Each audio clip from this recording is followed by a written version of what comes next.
नमस्कार दोस्तों, आज जानेंगे कौन था अश्वत्थामा। उसका जीवन सदा के लिए अभिशाप क्यों बन गया। अश्वत्थामा द्रोणाचार्य का पुत्र था। कृपि उसकी माता थी।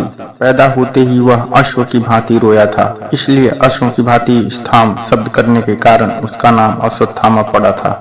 वह बहुत ही क्रूर और दुष्ट बुद्धि वाला था, तभी पिता का उसके प्रति अधिक स्नेह नहीं था।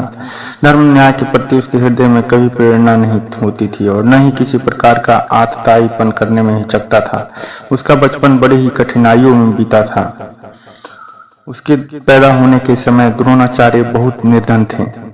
उनके पास अपनी पत्नी और बालक के पालन पोषण के लिए भी पर्याप्त धन नहीं था। दूध के लिए एक गाय तक नहीं थी। एक दिन अश्वत्थामा बहुत भूखा था। उसने अपनी माँ कृपि से दूध मांगा। कृपि बालक की हठ देखकर दुखी होने लगी और वह उसको किसी तरह से बहलाने पुचकारने लगी, लेकिन अश्वत्थामा हठ पकड़ गया। अंत में कृपि ने चावल धोकर सफेद पानी बालक को पीने के लिए दे दिया। अश्वत्थामा यह जानता ही नहीं था कि दूध और पानी में क्या अंतर होता है। उसने दूध समझकर उसको पिया और उसमें से कुछ को बचाकर वह ऋषि पुत्रों को दिखाने के लिए गया। ऋषि पुत्रों ने चावल के पानी को पहचान कर अश्वत्थामा का उपहास करना आरंभ कर दिया। तब अश्वत्थामा को पता लगा कि माता ने उसे अन्य वस्तु देकर बहका दिया था। वह जाकर कृपि की गोद में रोने लगा। कैसी असह्य वेदना हुई होगी कृपि को उस समय जब उसने निर्धनता के कारण अपने पुत्र से ही छल किया था। बाल्यावस्था के पश्चात यौनावस्था तो अश्वत्थामा की पूर्ण वैभव के बीच कटी थी। द्रोणाचार्य को द्रुपद का आधा राज्य मिल गया था। फिर वे पांडवों और कौरवों के गुरु हो गए थे, जिससे उनको अपार द्रव्य मिलता था। अश्वत्थामा ने एक बार कहा भी था कि मुझे किसी वस्तु का अभाव नहीं है। धन धान्य राज्य संपत्ति सभी मेरे पास हैं। इसके पश्चात तो अश्वत्थामा का सम्मान बढ़ता ही चला गया, लेकिन महाभारत युद्ध के पश्चात फिर उसको दैव का अभिशाप सहना पड़ा। अश्वत्थामा महान योद्धा था।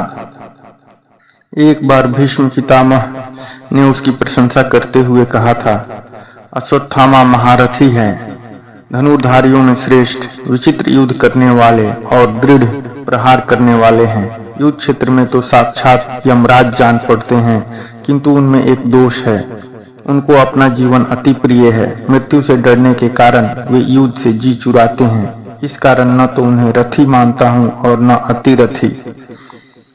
भीष्म पितामह ने अश्वत्थामा की ठीक ही प्रशंसा की है। सचमुच वह इतना ही शूरवीर था, लेकिन मृत्यु से डरने वाला कहकर भीष्म ने उसके चरित्र पर धब्बा लगाया है, जबकि वह इतना डरपोक भी नहीं था जो मृत्यु से डरता हो। कई बार उसने युद्ध क्षेत्र में आकर शत्रु का सामना किया था। एक बार कर्ण पर ही रुष्ट होकर वह अपनी जान की परवाह न करते हुए तलवार लेकर टूट पड़ा था। एक समय की बात है, कौरवों ने विराट की नगरी पर आक्रमण करने का विचार किया। उस समय बहुत से अपशकुन होने लगे, जिन्हें देखकर द्रोणाचार्य ने कहा, इस समय हमें युद्ध करने के लिए नहीं जाना चाहिए, क्योंकि लगता है हम अर्जुन को पराजित नहीं कर पाएंगे। अर्जुन की यह प्रशंसा द्रोणाचार्य के मुंह से सुनकर कर्ण के हृदय में आग सी लग गई। जब उससे यह नहीं सहा गया तो उसने द्रोणाचार्य से कटु बातें कहना आरंभ किया और साथ में वह अपनी वीरता का दंभ भी भरने लगा। इस समय अश्वत्थामा ने बिगड़कर सभी कौरवों तथा कर्ण से कहा, निर्दय दुर्योधन के सिवा कौन क्षत्रिय कपट के जुए से राज्य पाकर संतुष्ट हो सकता है। बहेलिए की तरह धोखेबाजी से धन वैभव प्राप्त करके कौन अपनी बड़ाई चाहेगा। क्या तुमने जिन पांडवों का सर्वस्व छीन लिया है, उनको कभी आमने सामने युद्ध में हराया भी है। किस युद्ध में पांडवों को परास्त करके तुम द्रौपदी को सभा में घसीट लाए थे। कर्ण, तुम आज अपनी वीरता का दम भरते हो। मैं कहता हूँ अर्जुन बल और पराक्रम में तुमसे कहीं अधिक श्रेष्ठ है।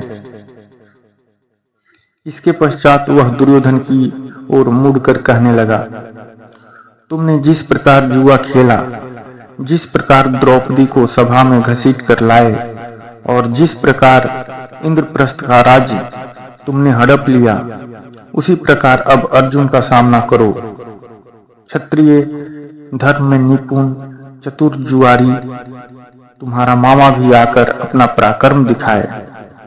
कोई भी तुम में से जाकर उस पराक्रमी अर्जुन से मुकाबला करे, मैं उससे युद्ध नहीं करूंगा। हाँ, विराट अगर युद्ध स्थल में आए तो उसका सामना अवश्य करूंगा। अश्वत्थामा की बातें सुनकर सभी लोग चुप हो गए। ऐसा साहसी और निर्भीक था अश्वत्थामा। भीष्म के अंतिम शब्द उसके चरित्र पर ठीक नहीं उतरते। पता नहीं किस अवसर पर भीष्म ने इस प्रकार का निर्णय किया था। एक बार फिर अश्वत्थामा की कर्ण से कहा सुनी हो गई थी। जब द्रोणाचार्य कौरवों की सेना के सेनापति थे, तब पांडवों की सेना का वेग देखकर दुर्योधन ने कर्ण से कहा था, वीरवर कर्ण, तुम मेरे मित्र हो। देखो कौरव सेना का किस बुरी तरह से पांडव संहार कर रहे हैं। यही मित्रता का परिचय देने का उचित अवसर है, कुछ करके दिखाओ। दुर्योधन की बातें सुनकर कर्ण अपने पराक्रम की डींग हाँकने लगा। वह कहने लगा, अर्जुन मेरे सामने आकर क्या युद्ध करेगा? उसको तो मैं क्षण भर में परास्त कर सकता हूँ। उसकी क्या सामर्थ्य है कि मेरे तीक्ष्ण बाणों का सामना कर पाए? मैं उसको युद्ध स्थल में धराशायी करके अपनी सच्ची मित्रता का परिचय दूंगा। कृपाचार्य कर्ण की ये बातें सुन रहे थे। उन्हें बहुत बुरा लग रहा था। उन्होंने इस दंभ के लिए कर्ण को फटकारा भी। उन्होंने कर्ण को बुरा भला भी कहा। यहाँ तक कि उन्होंने कह डाला कि अगर अब की बार जीभ चलाई तो इसी तलवार से काट दूंगा। कृपाचार्य अश्वत्थामा के मामा थे और वैसे भी कौरव पांडवों के गुरु थे और वृद्ध पुरुष थे। इसी कारण अश्वत्थामा उनका अपमान न सह सका। उसने क्रोध आवेश में आकर कर्ण से कहा, सूतपुत्र, तू बड़ा अधम है। अपने सामने किसी को कुछ समझता ही नहीं। स्वयं अपने मुंह से अपनी बड़ाई करता है। जिस समय अर्जुन ने जयद्रथ को मारा था, उस समय तेरी वीरता कहाँ सो रही थी? अगर तू सच्चा सूरवीर था तो उस समय आकर पराक्रमी अर्जुन का सामना करता और उसको धराशायी करके जयद्रथ के प्राण बचाता। ये कटु वचन सुनकर कर्ण को गुस्सा आ गया। वह उठ खड़ा हुआ। इधर अश्वत्थामा भी तलवार खींचकर उस पर झपट पड़ा। उस समय झगड़ा बढ़ते देख दुर्योधन और कृपाचार्य ने आकर बीच बचाव कर दिया। दुर्योधन ने दोनों को समझाया और कहा, शूरवीरों, तुम ही तो मेरे सारी शक्ति हो। फिर इस तरह आपस में लड़कर इस शक्ति को क्यों नष्ट करना चाहते हो? इस घटना को देखने से पता चलता है कि अश्वत्थामा बड़े खरे स्वभाव का था। वह चाटुकारिता में विश्वास नहीं करता था। दुर्योधन तक को अपशब्द कहने में वह नहीं डरता था। फिर कैसे कह सकते हैं कि अश्वत्थामा कायर था? लेकिन बाद में चलकर तो उसने चोरों की तरह इस प्रकार के आतताई जैसे कर्म किए कि उनसे उसकी सारी शूरता पर पानी फिर गया और वह घृणित और क्रूर समझा गया। उसने द्रौपदी के 5 पुत्रों को उस समय मारा था जब वे अचेत सो रहे थे। लेकिन क्यों वह इतना क्रूर और बर्बर पिशाच जैसा हो गया, इसके पीछे कारण है। उसके पिता की हत्या भी अन्यायपूर्वक की गई थी। जब द्रोणाचार्य ने धर्मराज युधिष्ठिर के मुंह से यह सुन लिया कि अश्वत्थामा मारा गया, तो उन्होंने शस्त्र त्याग दिए और योग धारण करके अपने रथ पर बैठ गए। तभी धृष्टद्युम्न ने आकर उनका सिर काट डाला। द्रोणाचार्य को अपने किए का फल मिला था, क्योंकि उन्होंने भी तो निहत्थे अभिमन्यु का इसी प्रकार वध करवाया था। लेकिन जब अश्वत्थामा को पिता के इस प्रकार अन्यायपूर्ण वध की बात मालूम हुई तो उसको बड़ा दुख हुआ और उसने क्रोध में जलकर पांडवों और पांचालों को नष्ट कर डालने की प्रतिज्ञा कर डाली। दुर्योधन ने उसे और भी इसके लिए उत्तेजित किया। अश्वत्थामा को युधिष्ठिर पर भी बड़ा क्रोध आ रहा था, क्योंकि वह उस व्यक्ति से कभी भी ऐसे झूठ की आशा नहीं करता था। उसने उसी क्षण अपनी भुजा उठाकर कहा, आज इस अन्याय के बदले पांडवों के शव पृथ्वी पर पड़े मिलेंगे। मैं नारायणास्त्र का प्रयोग करूंगा, जिसे मेरे सिवा और कोई नहीं जानता। उसी के द्वारा मैं आज शत्रु के सारे गर्व को चूर करूंगा और उनको सदा के लिए इस पृथ्वी से मिटा दूंगा। दूसरे दिन अश्वत्थामा ने उसी नारायणास्त्र का प्रयोग कर दिया। पांडवों की सेना में उसके कारण हाहाकार मच उठा। असंख्य वीर योद्धा छत होकर पृथ्वी पर गिर पड़े। उस अस्त्र को रोकने की किसी में भी सामर्थ्य नहीं थी। इधर पांडवों के बीच द्रोणाचार्य की मृत्यु पर आपसी विवाद उठ खड़ा हुआ था। इस प्रकार अन्यायपूर्वक गुरु का मारा जाना अर्जुन और सात्यकी को अच्छा नहीं लगा। वे दोनों धृष्टद्युम्न को बुरा कहने लगे। गुरु की मृत्यु का उन्हें बड़ा शोक हुआ। यहाँ तक कि सात्यकी तो गदा तान कर धृष्टद्युम्न को मारने के लिए आगे बढ़ आया। उस समय श्री कृष्ण का संकेत पाकर भीमसेन ने जाकर उसे किसी तरह रोका, क्योंकि इधर तो अश्वत्थामा पांडव सेना का संहार करता हुआ आ रहा था और उधर आपस का झगड़ा बढ़ता चला जा रहा था। इस सब से सर्वनाश की आशंका थी। गुरु की हत्या के लिए किसी ने तो स्वयं युधिष्ठिर तक को दोषी ठहराया। तब धर्मराज ने आवेश में आकर धृष्टद्युम्न से कहा, तुम पांचालों की सेना लेकर भाग जाओ। वृष्णि, अंधक आदि वंशों के यादवों के साथ सात्यकी चले जाएं।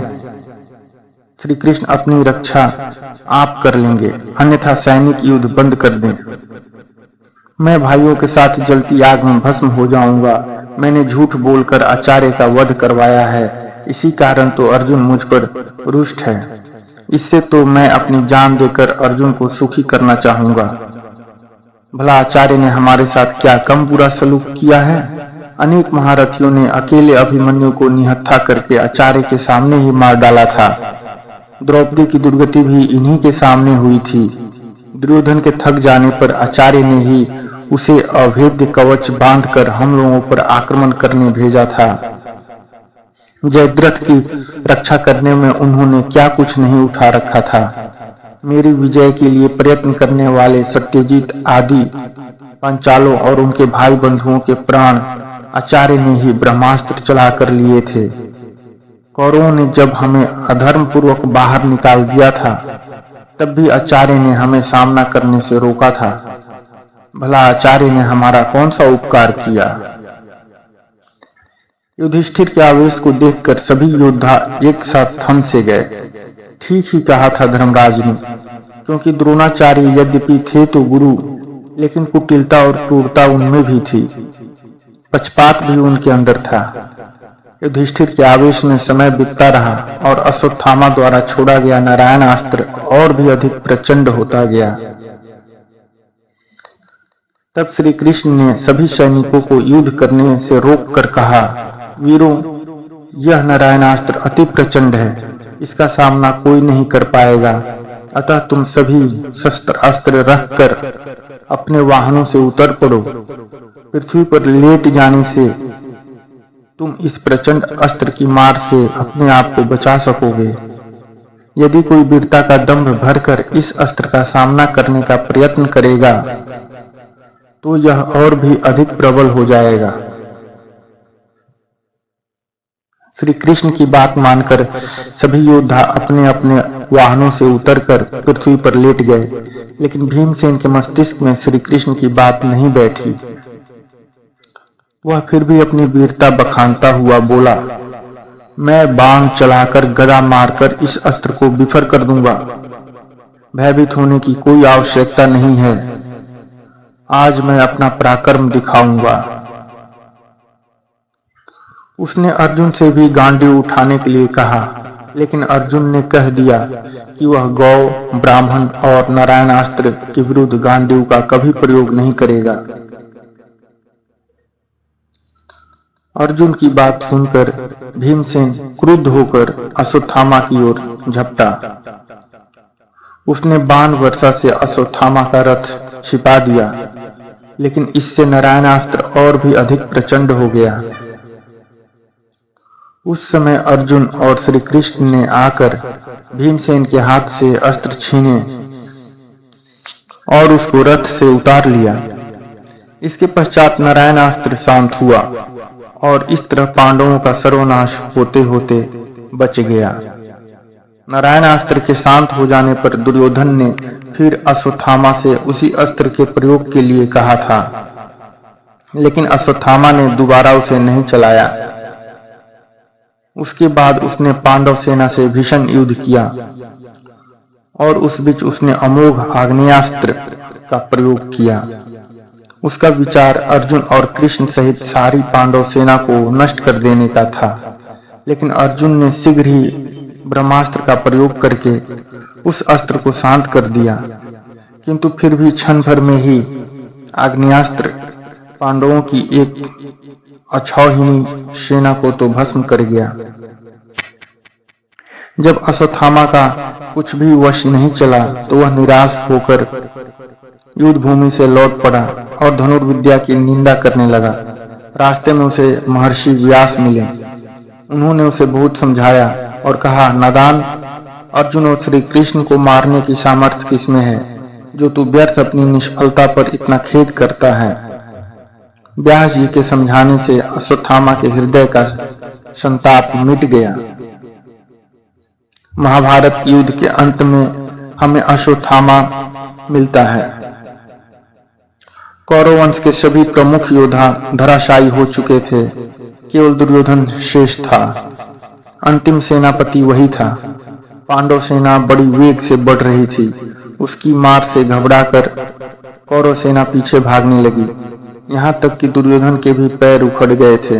वह भी जाकर द्वैपायन सरोवर में छिप गया था। चारों ओर पांडव वीर दुर्योधन को खोजने लगे और जब उनको पता चला कि वह तो जाकर सरोवर में छिप गया है, तो सरोवर के किनारे पहुंचकर उन्होंने दुर्योधन को कायर कहकर ललकारना प्रारंभ किया। दुर्योधन चुनौती सुनकर बाहर निकल आया और भीमसेन से उसका गदा युद्ध हुआ। उस युद्ध में भीमसेन ने कृष्ण के इशारे से उसकी जांघ पर गदा मारी, जिससे वह आहत होकर पृथ्वी पर गिर पड़ा। लेकिन यह कार्य युद्ध के नियमों के विरुद्ध था। भीमसेन के इस अन्याय को देखकर अश्वत्थामा को बड़ा क्रोध आया। दूसरी बार फिर उसने पांडवों का अन्याय देखा था।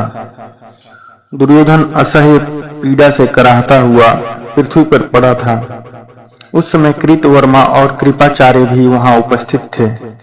सभी को इस अन्याय पर क्रोध आ रहा था। अश्वत्थामा से नहीं सहा गया तो उसने हाथ उठाकर प्रतिज्ञा की कि वह पांडवों का इसी प्रकार नाश करके ही संतोष की सांस लेगा। दुर्योधन ने अश्वत्थामा की प्रतिज्ञा सुनी तो उसे ऐसा लगा मानो अभी कौरव पक्ष में और जान बाकी थी। तुरंत ही उसने कृपाचार्य से कहकर अश्वत्थामा का सेनापति पद पर अभिषेक करा दिया। अश्वत्थामा ने इस उत्तरदायित्व को संभाल तो लिया, लेकिन अब सेना भी तो नहीं बची थी। इसलिए अपना वचन पूरा करने के लिए उसे अपनी शक्ति का ही भरोसा था। वहां से तो अश्वत्थामा, कृपाचार्य और कृतवर्मा तीनों व्यक्ति वन की ओर चले गए, क्योंकि उनके ठहर जाने पर पांडवों के आमने सामने युद्ध होने की आशंका थी, जिसके लिए पर्याप्त शक्ति उनके पास नहीं थी। अश्वत्थामा वन के एकांत में पांडवों से किसी प्रकार बदला चुकाने की बात सोचने लगा। एक तो पिता का वध और फिर उस राजा का अन्यायपूर्वक वध, जिसके लिए उसने अपने जीवन को समर्पित किया था, उसके हृदय को और भी अधिक उत्तेजित करने लगा। वह किसी प्रकार पांडवों का सर्वनाश कर डालना चाहता था। लेकिन इतनी शक्ति न होने के कारण कोई ठीक योजना नहीं बन पाती थी। सोचते सोचते रात हो गई, लेकिन फिर भी उसको नींद नहीं आई। जब रात के 1-2 पहर निकल गए तो उसने देखा कि उसी बरगद के पेड़ पर, जिसके नीचे वह लेटा हुआ था, एक उल्लू आया और सोते हुए कौओं का शिकार करने लगा। कौओं के बीच कोलाहल मच गया, लेकिन उल्लू ने बहुत से कौओं को मार दिया। अश्वत्थामा यह सब कुछ देखता रहा। तभी उसके मस्तिष्क में एक विचार आया कि यदि वह पांडवों से आमने सामने आकर मुकाबला करेगा, तब तो वह उनको पराजित न कर सकेगा और न उनकी कोई विशेष हानि हो सकेगी। इसलिए जिस प्रकार अकेले उल्लू ने आकर नींद में असावधान कौओं को मार मार कर फेंक दिया है, उसी प्रकार यदि वह भी जाकर पांडवों का रात्रि के समय संहार करे तो उसकी प्रतिज्ञा पूर्ण हो सकती है। यद्यपि रात्रि में सोए हुए शत्रु पर आक्रमण करना युद्ध के नियमों के विरुद्ध था, लेकिन अश्वत्थामा तो इन नियमों का उल्लंघन पांडवों की ओर से देख चुका था। इसलिए उसने इसकी तनिक भी चिंता नहीं की और इसी प्रकार पांडवों को नष्ट करने का दृढ़ निश्चय कर लिया। प्रातः काल उसने कृपाचार्य और कृतवर्मा को अपनी यह योजना बताई, लेकिन उन दोनों ने इसका विरोध किया। कृपाचार्य धर्म और नीति की बातें करने लगे। इस पर अश्वत्थामा को क्रोध आ गया और वह दोनों को बुरा भला कहने लगा। अंत में दोनों को उसकी बात माननी पड़ी। तीनों अपने विचारों में पूरी तरह दृढ़ होकर पांडवों के शिविर के पास आए। अश्वत्थामा एकाएक सोती हुई पांडव सेना पर टूट पड़ा। अनेक को उसने अपनी तलवार से मौत के घाट उतार दिया और जो घबराकर बाहर भागते थे उनको कृपाचार्य और कृतवर्मा मार डालते थे। इस प्रकार तीनों ने मिलकर बाहर और भीतर असंख्य योद्धाओं को मार डाला और इसके पश्चात शिविर में आग लगा दी, जिससे चारों ओर हाहाकार मच उठा। किसी प्रकार अश्वत्थामा ने अपने बाप के हत्यारे धृष्टद्युम्न को भी खोज लिया और उसका गला घोंटकर मार डाला। द्रौपदी के 5 पुत्रों को भी उसने उसी समय मार डाला। अश्वत्थामा का क्रोध उस समय इतना प्रचंड हो उठा था कि न्याय, दया, धर्म आदि तो उसकी दृष्टि से मानो पूरी तरह ओझल हो चुके थे। वह तो बर्बरता और निर्दयता का खेल खेल रहा था। उस समय 5 पांडव श्री कृष्ण और सात्यकी शिविर में नहीं थे। कौरवों के पराजित होने पर जब पांडवों ने उनके शिविर पर अधिकार किया था तो उन्हें अपार कोष, सोना, चांदी, रत्न, आभूषण, वस्त्र, दास दासी आदि अनेक वस्तुएं मिली, जिन पर उन्होंने अपना अधिकार कर लिया। पूर्ण प्रसन्नता के कारण जब सभी शिविर में सोने के लिए जाने लगे तो कृष्ण ने युधिष्ठिर से कहा कि हम लोगों को आज कल्याण कामना से शिविर के बाहर रहना चाहिए। इसी कारण वे बच गए, नहीं तो पता नहीं महाभारत युद्ध का क्या अंत होता। लेकिन फिर भी रात्रि के समय जैसा हाहाकार इस समय अश्वत्थामा के उपद्रव के कारण हुआ, वैसा पहले कभी नहीं हुआ। इसका कारण था कि सभी वीर अधिकतर तो युद्ध के नियमों का पालन करते ही थे। तभी तो संध्या काल समाप्त हो जाने पर कौरव पांडव एक दूसरे के शिविरों के भीतर जाते थे और पूर्ण सौहार्द के साथ बातें करते थे। फिर इस तरह चोर की तरह आक्रमण करना वीरता की गरिमा पर एक धब्बा है। क्षत्रिय कभी भी इस तरह शत्रु का संहार करके गर्व अनुभव नहीं करता। लेकिन अश्वत्थामा ने किसी प्रकार अपना बदला चुका लिया और यह भीषण हाहाकार मचाकर वह दुर्योधन के पास पहुंचा और कहने लगा, दुर्योधन, मैंने तुम्हारे प्रति किए अन्याय का बदला पांडवों से चुका लिया है। मैंने उनके शिविर में आग लगाकर उनका सर्वनाश कर डाला है। 5 पांडव श्री कृष्ण और सात्यकी तो अवश्य बच रहे हैं, क्योंकि वे शिविर में नहीं थे। बाकी सभी को मैंने यमलोक पहुंचा दिया है। वीरवर, अब संतोष धारण करो।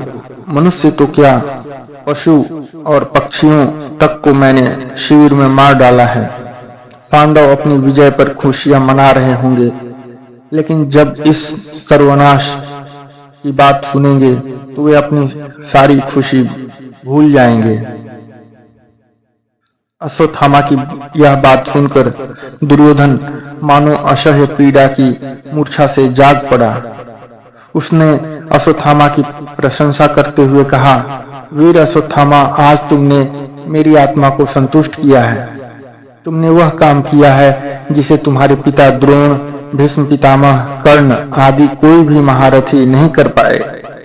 पापी धृष्टद्युम्न को तुमने मार डाला। यह सुनकर तो मेरी छाती ठंडी पड़ गई है, क्योंकि उसी पापी ने गुरुदेव की अन्यायपूर्ण हत्या की थी।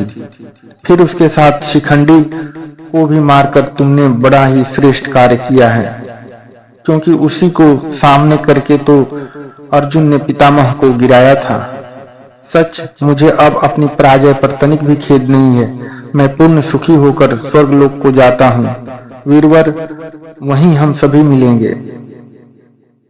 यह सुनकर दुर्योधन की श्वास रुक गई। अश्वत्थामा एक तरफ तो दुर्योधन के स्वर्गवास के कारण दुखी होने लगा, लेकिन दूसरी तरफ उसको आज एक असीम गर्व का अनुभव हो रहा था। वह सोच रहा था कि पिता की विक्षिप्त आत्मा आज शांत हो गई होगी, क्योंकि उसके बेटे ने अन्यायियों से बदला चुका लिया है। इधर द्रौपदी अपने 5 पुत्रों के शवों को देखकर दुख के कारण पागल सी हो उठी। उसकी गोद एक रात में सूनी हो गई थी। कहाँ तो संध्या काल में दुर्योधन के धराशायी होने पर उसको अपनी विजय का गर्व हो रहा था, और कहाँ एक आतताई आकर उसकी सारी प्रसन्नता को कुचलकर सदा के लिए नष्ट कर गया। वह करुण क्रंदन करती हुई युधिष्ठिर के सामने आकर गिर पड़ी। इसी समय भीमसेन ने उसे संभाल लिया। द्रौपदी ने उसी बीच उठकर कहा कि जब तक मेरे लालों का हत्यारा, वह पापी और दुराचारी अश्वत्थामा नहीं मारा जाएगा, तब तक मैं अन्न जल ग्रहण नहीं करूंगी। उस अन्यायी के माथे में एक महामणि है। जब तक कोई उसे लाकर मुझे नहीं दे देगा, तब तक मुझे यह विश्वास नहीं हो पाएगा कि वह दुष्ट मारा गया। द्रौपदी की यह बात सुनकर भीमसेन अपनी गदा उठाकर अश्वत्थामा के पीछे दौड़ा। पूरे आवेश के साथ भीमसेन के चले जाने के पश्चात श्री कृष्ण ने युधिष्ठिर से कहा, धर्मराज, भीमसेन की रक्षा का उपाय करना चाहिए, क्योंकि अश्वत्थामा के पास ब्रह्मशीर अस्त्र है, जिससे क्षण भर में सारा भूमंडल नष्ट हो सकता है। गुरु द्रोणाचार्य ने यह अस्त्र अपने प्रिय शिष्य अर्जुन को ही दिया था, लेकिन जब अश्वत्थामा को इसका पता चला तो वह दुखी होकर पिता से उसको भी उस अस्त्र को सिखाने के लिए कहने लगा। द्रोणाचार्य को अपने पुत्र पर विश्वास नहीं था, क्योंकि वे जानते थे यह क्रूर प्रवृत्ति वाला अश्वत्थामा कहीं भी अस्त्र का दुरुपयोग कर सकता है। इसी कारण उन्होंने पहले उसे इसका प्रयोग नहीं सिखाया था, लेकिन उसके अधिक हठ करने पर उनको सिखाना पड़ा। फिर भी उन्होंने उससे वचन लिया था कि वह इसका दुरुपयोग नहीं करेगा। विशेष संकट पड़ने पर ही वह इसका प्रयोग करेगा।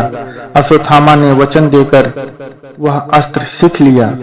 अब उसी का सबसे बड़ा भय है, क्योंकि अश्वत्थामा को उचित और अनुचित का तो अधिक विचार है नहीं। हो सकता है वह आवेश में आकर ब्रह्मशिर अस्त्र का प्रयोग कर बैठे तो सर्वनाश हो जाएगा। मैं आपको उसकी कुटिलता की बात बताता हूँ। एक बार वह द्वारका आकर मुझसे कहने लगा, पिताजी ने महर्षि अगस्त्य से जो ब्रह्मशिर अस्त्र प्राप्त किया है उसे मैंने सीख लिया है। उसको मुझसे लेकर बदले में मुझे अपना सुदर्शन चक्र दे दो। इस पर मैंने कहा, मुझे तुम्हारे ब्रह्मशिर अस्त्र की आवश्यकता नहीं है। मेरे धनुष, शक्ति, गदा और चक्र में से जिसकी भी तुम्हें आवश्यकता हो ले लो। सुदर्शन चक्र के 1000 लोहे के आरे थे। इस कारण अश्वत्थामा अपनी पूरी शक्ति लगाकर भी उसको उठा नहीं पाया। इससे वह पूरी तरह उदास होकर द्वारका से चला गया। स्वभाव से वह बड़ा क्रूर और निर्दयी है और धर्म तथा न्याय की भावनाओं का उसके हृदय में तनिक भी स्थान नहीं है।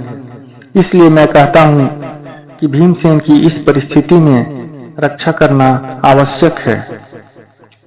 श्री कृष्ण की बात युधिष्ठिर और अर्जुन ने मान ली और वे दोनों ही उनके साथ रथों पर आरूढ़ होकर चले।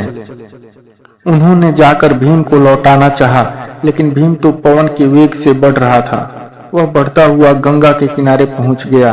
वहां ऋषियों के बीच व्यास जी की बगल में अश्वत्थामा बैठा था। उसको देखते ही भीमसेन ने धनुष पर बाण चढ़ा लिया। उसी समय अर्जुन, युधिष्ठिर और कृष्ण भी वहां आ पहुंचे। अश्वत्थामा ने समझा कि ये मिलकर उसका वध करने के लिए आए हैं, इसलिए एक साथ आवेश में आकर उसने पास से ही एक सेंठा उखाड़ा और उस पर दिव्यास्त्र का प्रयोग किया। छोड़ते समय उसने अस्त्र को आज्ञा दी कि कोई भी पांडव जीवित नहीं बचना चाहिए। उस अस्त्र के छूटते ही प्रचंड अग्नि धधक उठी। ऐसा लगता था मानो यह तीनों लोगों को जलाकर क्षण भर में भस्मसात कर डालेगी। यह देखकर कृष्ण ने अर्जुन को इशारा किया, क्योंकि वही इस संकट से सबके प्राण बचा सकता था। गुरु द्रोणाचार्य ने इस अस्त्र को अर्जुन को भी सिखाया था। तब अर्जुन अपना गांडीव धनुष लेकर मैदान में कूद पड़ा और उसने अपने और अपने भाइयों के लिए स्वस्ति कहकर देवताओं और गुरुओं को प्रणाम और अस्त्र से ही अस्त्र का तेज शांत कर देने के लिए ब्रह्मशीर अस्त्र का प्रयोग किया। दोनों ओर से प्रचंड ज्वालाएं धधकती देखकर कोहराम मच उठा। जब अर्जुन ने दोनों महर्षियों को बीच में खड़े देखा तो तुरंत ही उसने अपने अस्त्र को शांत कर दिया और इसके साथ उसने क्षमा प्रार्थना की, लेकिन साथ में कहा, हे देव, मैं तो आपके सम्मान में अपना अस्त्र शांत कर चुका हूँ, लेकिन यदि अश्वत्थामा का अस्त्र शांत नहीं हुआ तो हमारा सर्वनाश निकट ही है। अब आप ही बताइए हमें क्या उपाय करना चाहिए। अश्वत्थामा अस्त्र को चलाना तो जानता था, लेकिन उसको लौटाने की विधि उसको मालूम नहीं थी। इसी कारण व्यास जी के कहने पर उसने कहा, हे महामुनि, मैं अस्त्र को नहीं लौटाऊंगा। मैं पांडवों का सर्वनाश देखना चाहता हूँ। ये बड़े अन्यायी, दुराचारी और पापी हैं। अश्वत्थामा के आवेश भरे शब्दों को सुनकर व्यास जी ने उसे बहुत कुछ समझाया और कहा, मूर्ख मत बन अश्वत्थामा। देख, अर्जुन ने कभी तेरे प्राण लेने की कामना नहीं की।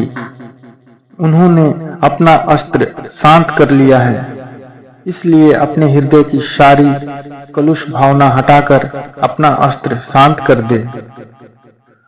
पांडवों का सर्वनाश तू क्यों चाहता है?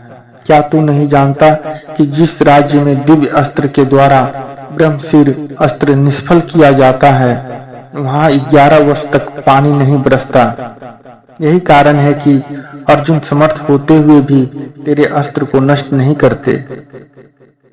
सभी का कल्याण सोचता हुआ तू अपने अस्त्र को शांत कर दे और तेरे मस्तक में जो मणि है उसे देकर युधिष्ठिर से समझौता कर ले। इस पर अश्वत्थामा बोला, हे महर्षि, यह मणि तो संसार में अद्वितीय है। कहीं भी इस प्रकार की मणि नहीं मिल सकती।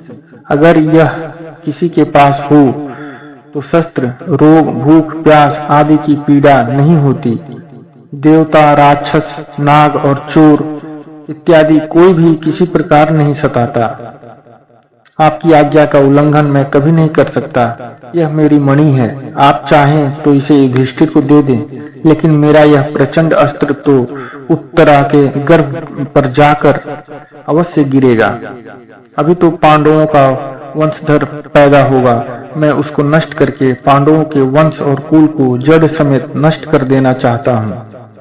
व्यास जी अश्वत्थामा का यह क्रूर निश्चय सुनकर चुप पड़ गए, लेकिन श्री कृष्ण ने कहा, अश्वत्थामा, तुम्हारा दिव्य अस्त्र अपनी सारी शक्ति दिखा दे।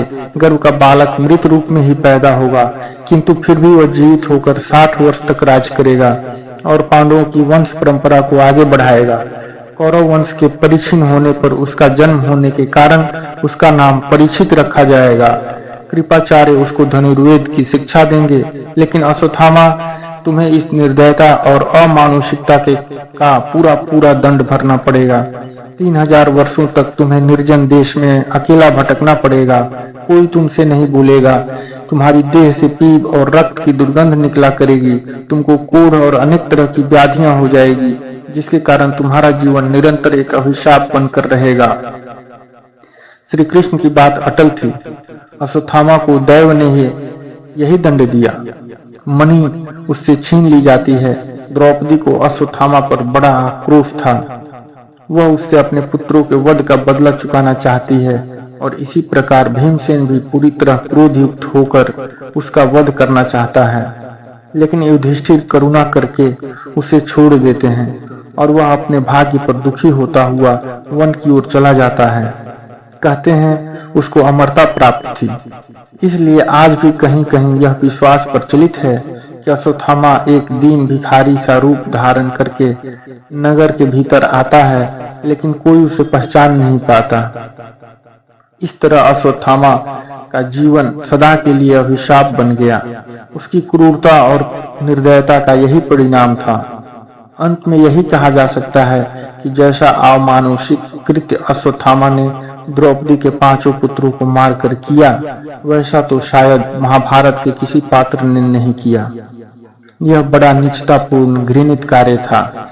इसलिए चाहे अश्वत्थामा कितना भी बड़ा योद्धा था और धनुर्विद्या में पारंगत था, लेकिन उसके प्रति मनुष्य के हृदय में सम्मान की भावना जागृत नहीं होती।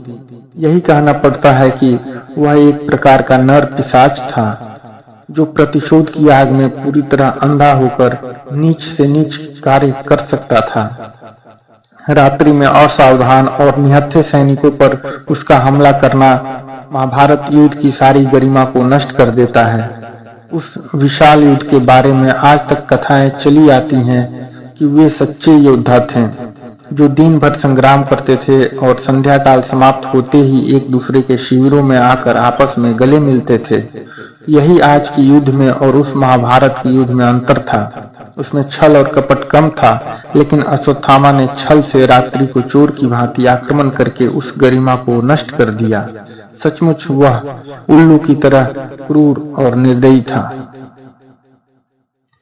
तो दोस्तों, ये थी आज की कहानी। इसी क्रम में और भी सुनेंगे नई नई अच्छी कहानियां। कहानी सुनिए, चैनल से जुड़े रहिए। कहानी पसंद आए तो लाइक कीजिए, शेयर कीजिए और चैनल को सब्सक्राइब कीजिए। धन्यवाद।